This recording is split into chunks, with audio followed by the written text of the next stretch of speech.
Violence and anger in Bangladesh has become a daily norm now. The first day of a 48-hour strike across the country follows several days of protests. These people are supporters of the Jamaat-e-Islami party. A senior member of that party was sentenced to death last week for war crimes. Delwar Hussain Saidi was found guilty of crimes against humanity during the country's 1971 War of Independence with Pakistan. The charges include rape and murder, all of which he and his supporters deny. Allama Saidi is a pure man. He don't have any guilty. He is totally pure. And this government is trying to kill him with the judiciary power. Riot police have been deployed in the capital Dhaka for days, and there have been deaths and many arrests during the protests. Life for most Bangladeshis is difficult. Poverty levels are high, and any interference in their daily routine makes things worse. My problem is I sell newspapers on the streets, and without customers, how am I going to make a living? It's difficult for us to get to work on time. For those of us at school and have exams, all of their classes are cancelled. This general strike is a real problem for most of us. Jamaat-e-Islami is the largest Islamic party in Bangladesh, and it says the War Crimes Tribunal is targeting its leadership unfairly. The government set up the tribunal in 2010 to address the atrocities of the civil war which pitted Bangladeshi nationalists against Pakistan. But some accuse the tribunal of being politically motivated because they say most of those on trial are opposition members. With 7 more Jamaat-e-Islami leaders to be sentenced, anger among their supporters could pour out onto these streets for some time. Jane Ferguson, Al Jazeera. Well, we can hear now from our reporter in the Bangladeshi capital. We're not naming him for security reasons, but bring us up to date with what's happening now.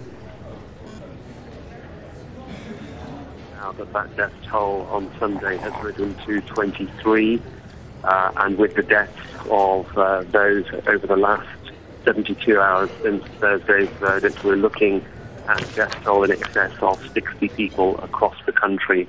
Most of those disturbances, as we've mentioned on Sunday, have occurred in the north of the country, north of Dhaka in Bogra, as we mentioned in that report. 2 platoons of military personnel have been deployed. It's the first time that the military have been deployed to the streets of Bangladesh since the Border Guard mutiny of February 2009.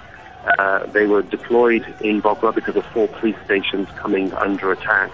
But in other areas of the country where we have reports of 4 dead, in Rajashahi, where 1 child and a woman have been killed, and the arterial road routes between Dhaka to the north and Dhaka to the south, the major city of Chittagong, have been blocked, and highways and transport routes disrupted.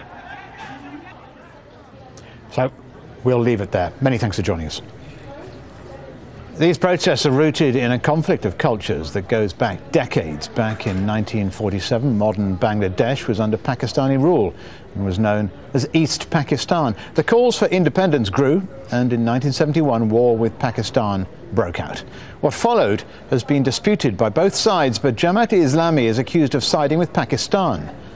Bangladesh's government says 3 million people were killed in a conflict lasting 9 months, many at the hands of the militia groups who wanted to remain under Pakistan.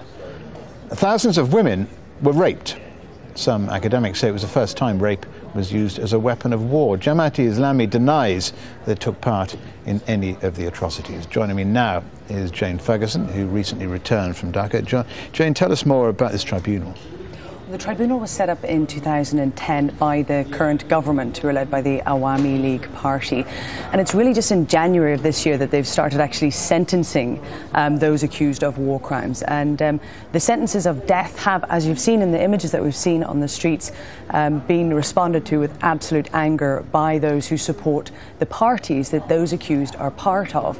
But really the Awami League and their supporters in the cities say this is really about justice for the crimes that you just mentioned happened there during the war.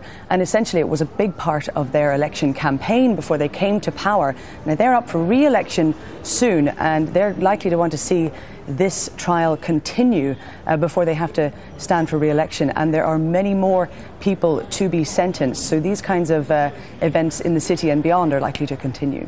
And the significance of the army being deployed?